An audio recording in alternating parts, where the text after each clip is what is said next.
Jangan lupa untuk subscribe YouTube channel Metro TV News dan nyalakan notifikasinya.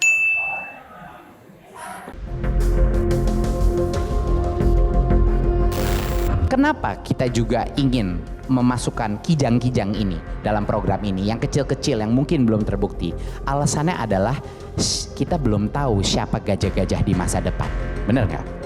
Kita belum tahu gajah-gajah di masa depan. Banyak sekali konsep-konsep baru dan inovatif yang harus kita tes di skala yang lebih kecil untuk mengetahui apakah mereka potensi untuk menjadi salah satu penggerak yang besar.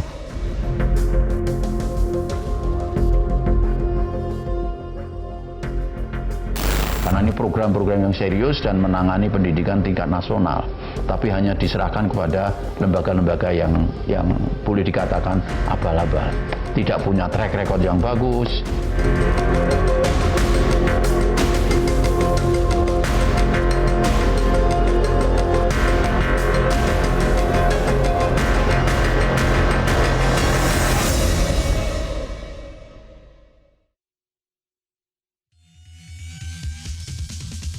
Rencana Kementerian Pendidikan dan Kebudayaan mengucurkan dana melalui program organisasi penggerak belum berjalan, namun polemik sudah terjadi. Penentuan organisasi yang lolos dinilai bermasalah dan mengakibatkan sejumlah organisasi mundur dari program berbiaya lebih dari setengah triliun rupiah itu.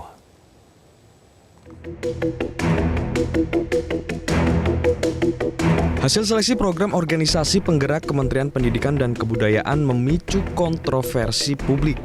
Selain masuknya dua yayasan yang terafiliasi ke perusahaan-perusahaan besar, banyak entitas baru di dunia pendidikan yang malah lolos seleksi program.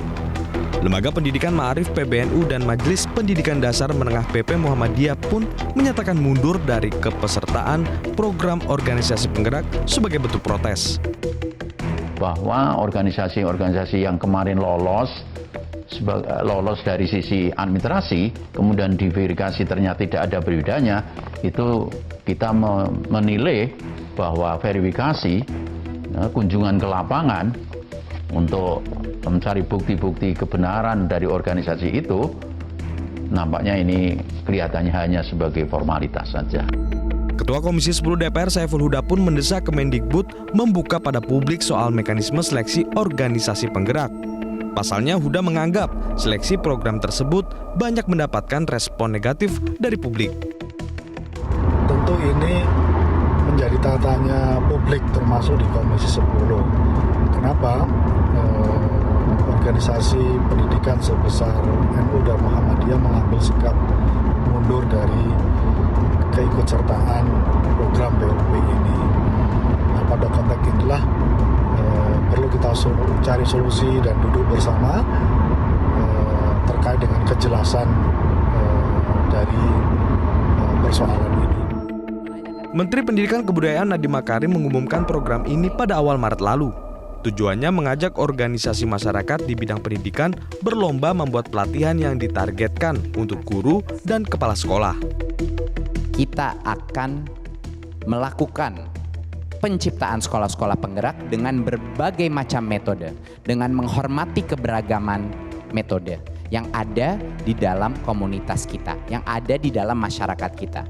Jadi inilah saatnya untuk organisasi-organisasi penggerak untuk bangun dan membantu bukan hanya pemerintah, tapi membantu Indonesia.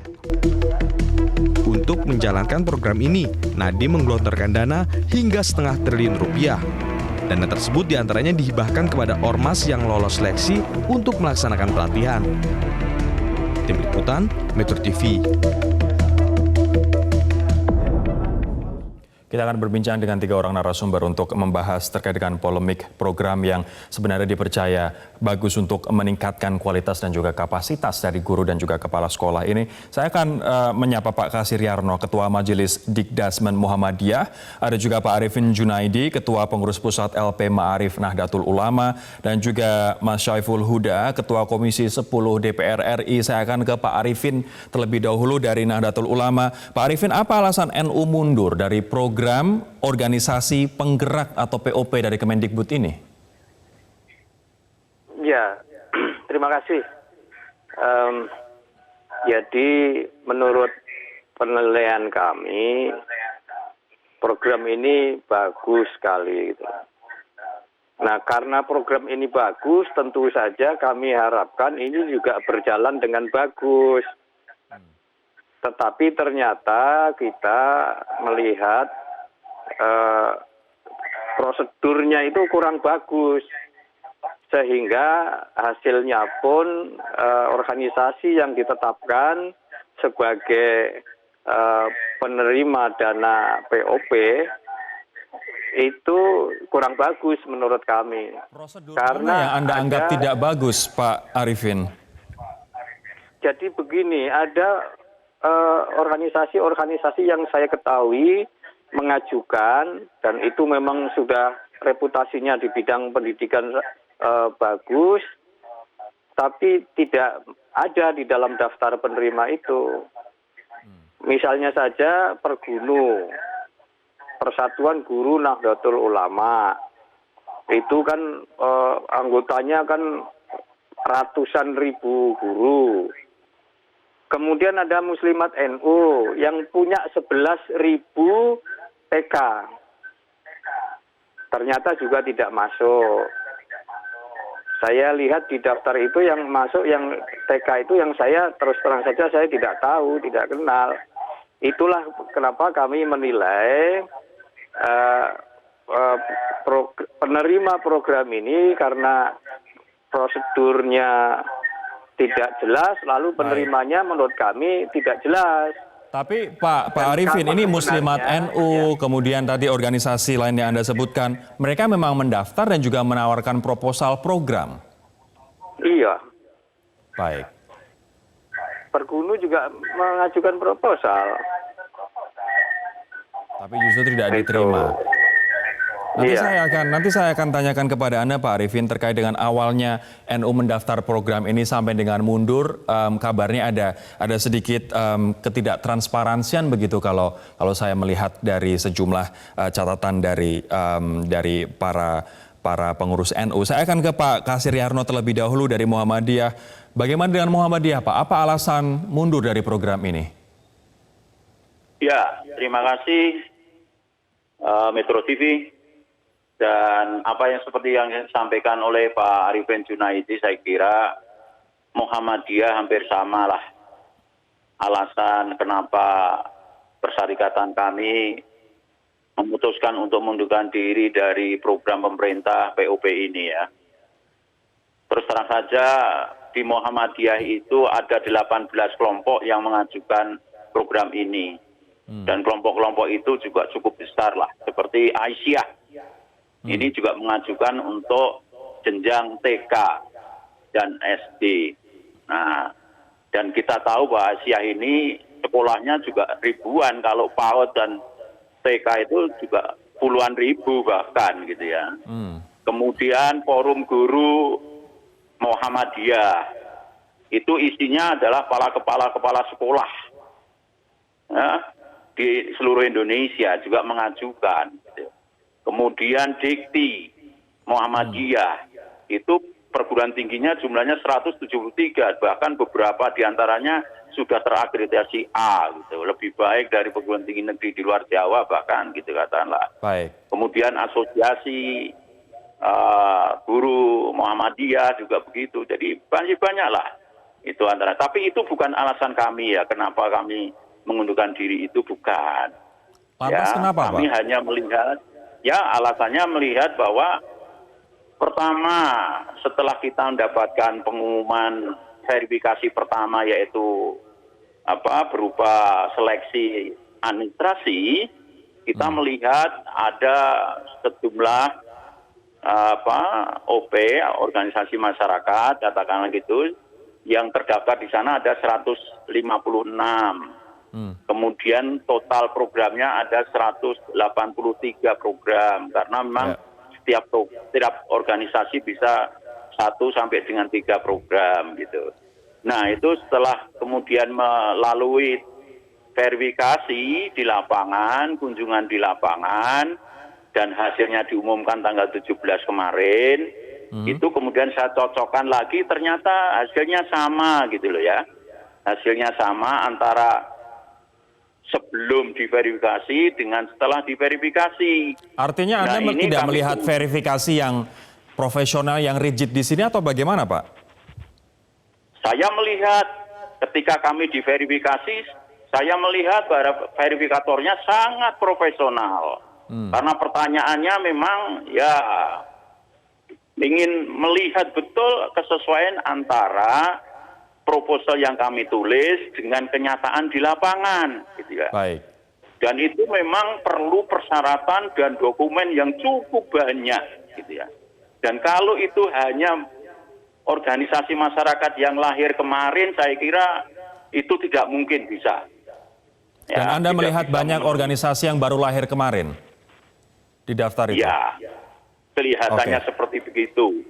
Baik, tapi kalau kita melihat apa yang disampaikan oleh Nadiem Makarim, Kementerian Pendidikan dan Kebudayaan juga ingin memberikan kesempatan bagi ada 3 kelas gajah, macan, dan kijang yang kecil-kecil ini untuk berpartisipasi dan juga untuk berkembang begitu. Tapi itu adalah 2 pendapat dari NU dan juga Muhammadiyah. Nah, saya sekarang akan ke Komisi 10, ada Mas Huda. Mas Huda, sejumlah pendapat mengatakan ini sebenarnya adalah program bagus karena meningkatkan kapasitas dan juga kualitas guru, kepala sekolah, dan juga metode mereka dalam kegiatan belajar mengajar begitu. Tapi apa masalah utama menurut Anda di program POP ini? Ya, terima kasih Mas Rory. Yang pertama, program ini sudah kita bahas dalam raker antara Kemendikbud yang dipimpin langsung oleh Mas Nadiem dengan Komisi 10 DPR RI. Memang kami pun menganggap ini program yang bagus. Nah, ada catatan-catatan penting yang waktu itu disampaikan oleh teman-teman di Komisi 10, yaitu menyangkut soal siapa sebenarnya yang dikategorikan masuk sebagai organisasi penggerak. Nah, pada level itu, saya kira itu yang jadi, sejak dari awal kita pertanyakan itu. Lalu Kemendikbud mengambil inisiatif menunjuk Semeru untuk melakukan ini. Di mata kami, termasuk di mata saya sebagai ketua komisi, bagi organisasi sebesar NU Muhammadiyah, semestinya harus punya kriteria sendiri yang dibikin oleh Kemendikbud, gitu. Karena beliau-beliau inilah pengampu dan pengabdi pendidikan sebelum bangsa ini merdeka, gitu. Nah, pada konteks kriteria, pada konteks bagaimana organisasi itu harus lolos, terpilih, itu yang tidak disampaikan secara detail Kemendikbud kepada Komisi 10. Oke. Satu artinya itu, Mas, ya. kriteria lolos tidaknya, yang kedua, menurut Anda di sini ada ketidaktransparan di situ? Itu yang saya yakin Semeru tidak bisa detail melihat jejak rekam dari semua lembaga itu. Satu, keterbatasan waktu. Yang kedua, semestinya kategorinya harus jelas. Ketika misalnya NU Muhammadiyah yang punya puluhan sekolah, guru, siswa yang sudah jelas gitu, berkontribusi besar bagi pendidikan di Indonesia, semestinya kategori ini dibikin gitu. Nah, saya melihat ini tidak dibikin sebagai afirmasi khusus dan perlakuan khusus gitu. Baik. Inilah yang kemudian terjadi, termasuk kenapa ada nama-nama yang lembaga yang semestinya tidak perlu masuk tapi akhirnya masuk. Nanti saya akan gali lagi lembaga-lembaga yang menurut Anda tidak perlu masuk tapi malah masuk. Dan juga saya akan tanyakan ke Pak Arifin dan juga Pak Yarno terkait dengan seperti apa awal mulanya NU Muhammadiyah mendaftar program ini kemudian sampai dengan mengundurkan diri. Saya akan tanyakan sesaat lagi. Kami ingin memberikan konfirmasi ini pemirsa bahwa kami juga telah mengundang juru bicara ataupun perwakilan dari Kemendikbud, namun tidak ada yang bisa untuk bergabung di forum malam hari ini. Sehingga namun untuk keberimbangan berita kami sudah mencoba mengundang perwakilan dari Kemendikbud. Saya akan kembali ke Mas Huda. Mas Huda, Anda mengatakan bahwa ada organisasi atau beberapa organisasi yang seharusnya tidak masuk tapi justru masuk dan menerima dana hibah dari program ini. Bisa dijelaskan siapa saja organisasi-organisasi ini menurut Anda? Menyampaikan dalam raker bahwa program POP ini itu full dibiayai oleh APBN. Nah, kemudian publik protes ketika diumumkan oleh Kemendikbud Ada nama-nama lembaga yang semestinya memberikan support, tapi malah masuk di dalam list itu. Tentu kita tidak mempertanyakan dedikasi yang luar biasa dari Tanoto dan Sampurna Foundation. Kita mengapresiasi semuanya. Tapi ketika dua lembaga ini masuk di list yang klasternya sama, berposisi sebagai penerima dari APBN, ini yang menjadi masalah.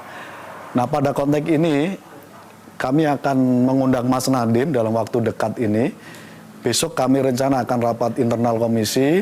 Semoga teman-teman setuju, karena ini lagi sedang masa reses Mas Rory. Untuk meminta penjelasan terkait dengan adanya skema katanya Tanoto dan Sampurna tidak menggunakan APBN. Padahal seluruh hasil rapat dan seluruh dokumentasi yang diserahkan oleh Kemendikbud kepada Komisi 10 tidak ada skema itu, tidak ada skema di luar APBN. Baik, saya akan ke Pak Arifin sekarang. Pak Arifin, saya ingin Anda menjelaskan awal mula NU mendaftar program ini hingga akhirnya memutuskan keluar begitu. Saya membaca dari media begitu yang mengatakan bahwa NU diminta mengajukan proposal H-2 sebelum deadline, kemudian ditolak, diminta tidak pakai NU sebagai entitas hukumnya, dan akhirnya diminta surat kuasa dari PBNU. Betulkah hal-hal ini terjadi, Pak? Iya, sebenarnya saya ditelepon oleh pejabat di Kemendikbud, diminta untuk mengajukan proposal program ini. Yang dijelaskan ini program ini ada gajah, ada macan, ada kijang gitu. Nah, kami sebenarnya tidak ingin mengajukan karena dari penjelasannya itu ini sudah kami laksanakan oleh Lembaga Pendidikan Ma'arif NU program kayak gitu itu. Nah, tapi karena kami menghormati yang menghubungi kami membentuk tim. Timnya itu membuka websitenya program ini, ternyata waktunya tinggal 2 hari. Jadi saya sampaikan sama pejabat yang menghubungi saya itu, Ma'arif tidak sanggup kalau 2 hari bikin proposal dengan segala persyaratan kayak gitu. Baik. Jadi terus dibilang, masukkan saja dulu, nanti gampang ya, setelah masuk list katanya, persyaratan dipenuhi nanti belakangan. Oke, kami masukkan di last minute. Loh, kemudian kami buka websitenya, proposal yang kami ajukan itu ditolak. Gitu loh. Ya sudah, karena dari awal kami tidak ingin ngajukan, ya sudah kami aja, sudahlah ya biarin aja. Kami juga menyadari karena persyaratan-persyaratannya belum terpenuhi. Tapi setelah itu kami dihubungi untuk melengkapi syarat-syarat. Setelah dilengkapi syarat-syarat, kami diminta badan hukumnya. Saya sampaikan di lampiran itu sudah ada kopi dari badan hukum NU. Dan diminta katanya untuk tidak harus usah pakai NU begitu. Bukan begitu. Tetapi kami diminta untuk pakai badan hukumnya Ma'arif sendiri. Oke. Nggak boleh badan hukum yang lain gitu. Kami nyatakan bahwa Ma'arif tidak punya badan hukum sendiri. Baik. Ma'arif itu bagian dari NU, ya badan hukumnya NU. Oke. Gitu. Terima kasih Pak Arifin atas klarifikasinya. Saya sekarang akan ke Pak Kasirerno. Apakah hal ini juga terjadi di Muhammadiyah, Pak? Awalnya bagaimana? Mendaftar kemudian mengundurkan diri. Mohon singkat saja, waktu kita terbatas sekali. Baik, jadi pada pertengahan Maret kita dapat informasi dari Kemendikbud bahwa ada program POP.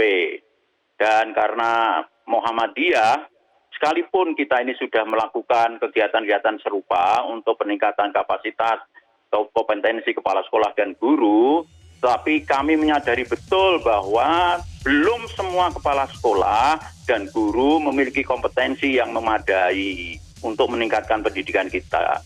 Oleh karena itu ada tawaran begini, kami sambut dengan baik, sehingga kami kemudian membuat proposal lengkap, ya. Sekalipun kita memang dari Majelis Pendidikan Dasar Menengah memang tidak memiliki badan hukum, kami mengikuti badan hukum dari Persyarikatan Muhammadiyah. Sehingga kami pun juga mendapatkan mandat dari pimpinan pusat Muhammadiyah dengan badan hukum yang satu yaitu dari Persyarikatan Muhammadiyah, termasuk juga NPWP terpaksa kami juga harus membuat sendiri, kemudian rekeningnya harus membuat sendiri. Masalahnya kemudian di mana Pak Kasiriarno? Permasalahannya adalah ketika kita sudah melihat pengumuman pertama dengan pengumuman kedua itu sama saja hasilnya, sehingga kita punya kesan bahwa verifikasi yang dilakukan itu tidak ada artinya, aliasnya itu adalah formalitas. Sehingga kualitasnya sangat diragukan. Dianggap formalitas. Saya akan terakhir singkat saja Mas Huda, apa saran Anda untuk Kemendikbud di program yang banyak orang mengatakan termasuk Anda tadi sebenarnya tujuannya adalah bagus? Ya, saya berharap dalam raker dalam jangka pendek ini bisa kita gelar, kita dudukkan semua masalah. Catatan pentingnya memang saya kira ke teman-teman Kemendikbud, inilah pentingnya ketika ada ide, semua dimitigasi sampai pada level teknis operasionalnya. Kriteria yang longgar dan tidak memberikan afirmasi khusus yang semacam ini yang akhirnya terjadi polemik semacam ini. Saya kira nanti kita akan dudukkan bersama Mas Rory menyangkut soal ini. Kita nantikan rapat dengan pendapat ataupun koordinasi antara Komisi 10 DPR dengan Mendikbud dan juga Kementerian Pendidikan dan Kebudayaan serta terutama juga dengan NU dan juga Muhammadiyah yang kita sudah tahu kontribusinya bagi dunia pendidikan di Indonesia. Terima kasih sekali lagi Bapak-Bapak atas waktunya di Prime Talk. Demikianlah perbincangan kami pemirsa. Semoga bermanfaat. Saya Rory Asyari undur diri. Terima kasih. Sampai jumpa.